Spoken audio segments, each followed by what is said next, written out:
The threat from North Korea reaches a whole new level.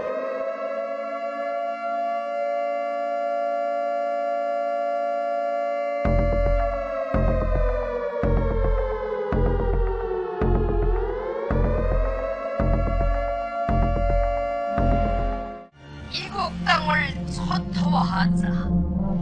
암흑 세계로 만들자. President Trump warning the regime today against making any more threats toward the U.S. They will be met with fire and fury. New York City's teeming millions, prime target for an atomic attack, go about their normal affairs. Suddenly, their daily routine is rudely shattered by the screaming wail of air raid sirens, warning them of a possible enemy onslaught. This first demonstration of an all-out civil defense drill by America's #1 metropolis is a model of preparedness and training. All traffic halts, and pedestrians immediately seek shelter, guided by a corps of well-trained wardens. All autos are parked, and drivers and passengers join the throngs making their orderly ways to safety. The stock exchange, nerve center of international finance, is caught in its mid-morning rush. The entire drill, lasting for only a few minutes, is carried out with precision and without complaint by New York's busy millions. Schools have been alerted, and pupils briefed on methods of protection from atomic blasts. With the simulated enemy bombing in progress, the mighty town's heart almost ceases to beat.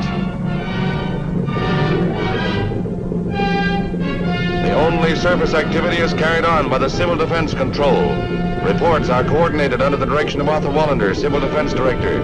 New York silently waits.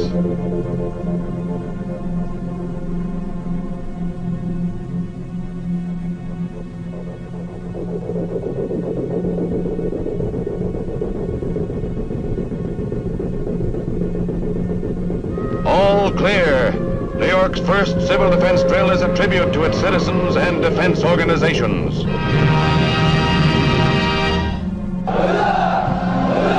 While in Pyongyang this weekend, thousands marched through the streets during a rally against the U.S. It's in response to personal insults against North Korea's supreme leader, and at a rally in Alabama, Donald Trump typically doubled down.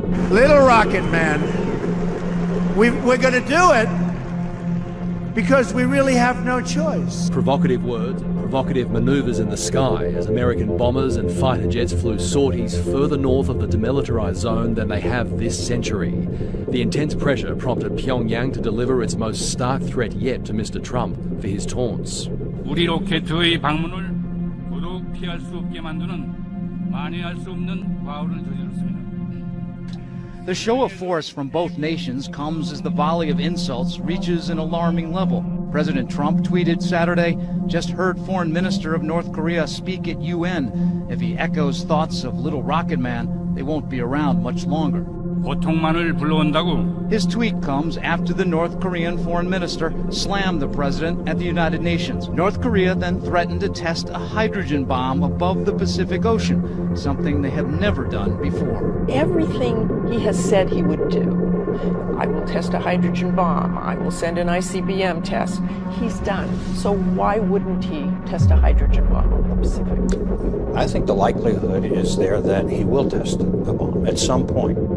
Bob Woodruff joins us live now in studio. Bob, you've been covering North Korea for more than a decade. You were just on the North Korean-China border, and you said you saw something you've never seen before. Yeah, I think on the Chinese side, there's absolutely more tensions growing, partly because there's more, missile launches, also underground nuclear tests. But the bottom line is, they told me, Tom, they just don't understand Kim Jong-un. They have no idea what he's going to do, and he's unpredictable compared to his father and his grandfather. Pyongyang's missiles are certainly capable of 14 missile tests this year, most have been short-range, comfortably reaching Tokyo and Seoul. North Korea's Hwasong-12 travels 4,500 kilometres. That puts the US territory of Guam at risk. Then the big one, the Hwasong-14, range 10,000 kilometres, comfortably reaching Alaska, Seattle, Los Angeles and Chicago at its outer limits, also covering all of Australia right down to Hobart. Opposition leader Bill Shorten and Shadow Foreign Affairs Minister Penny Wong are flying to Seoul to assure South Korea's government of Australia's support.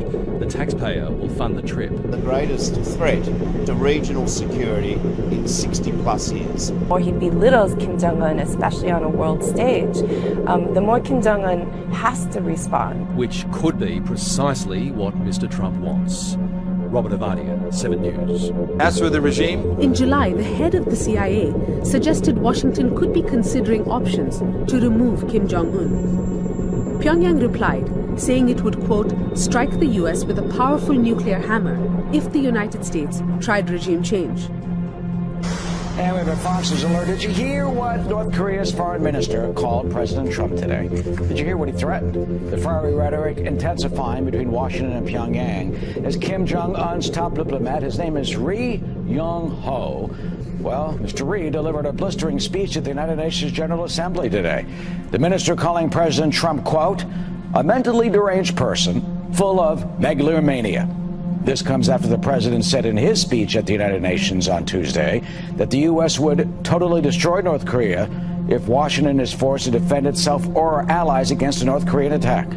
Brian Yennis is live at the United Nations headquarters here in New York, where Mr. Ri made his remarks earlier today, and there's a lot of fallout. Hi, Brian. Hi, Eric. Well, yeah, a clear escalation in this war of words that continues with the United States and President Trump between North Korea. Now, North Korea came out swinging from the very beginning. As you said, the foreign minister, Ri Yong-ho, speaking on behalf of his boss, the leader Kim Jong-un today, particularly beginning the speech going after President Trump's speech given at the United Nations General Assembly on Tuesday, particularly the part in which President Trump mockingly referred to the leader of North Korea, Kim Jong-un, as Rocket Man, who was, quote, on a suicide mission. Well, today, Ri Yong-ho said that he thought it was only fair that North Korea had a chance to respond in kind with the same kind of, quote, corresponding tone. Listen.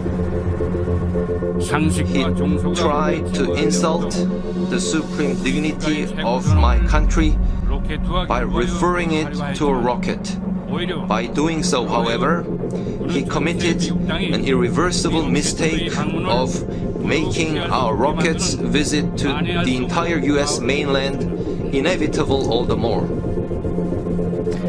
Now, the speech comes a day after Kim Jong-un released an unprecedented statement, a personal statement to the world about President Trump and the United States. And in that statement, he called President Trump a mentally deranged U.S. dotard, and Trump called Kim a madman on Twitter in response to that, who will be tested like never before. Well, today, North Korea took more personal jabs at President Trump in front of the world. The person who is chastised even by American people as Commander-in-Chief, Lion King, President Evil, is holding the seat of the US President, and the dangerous reality that the gambler who grew old using threats, frauds, and all other schemes to acquire a patch of land holds the nuclear button. These are what constitute the gravest threat to the international peace and security today.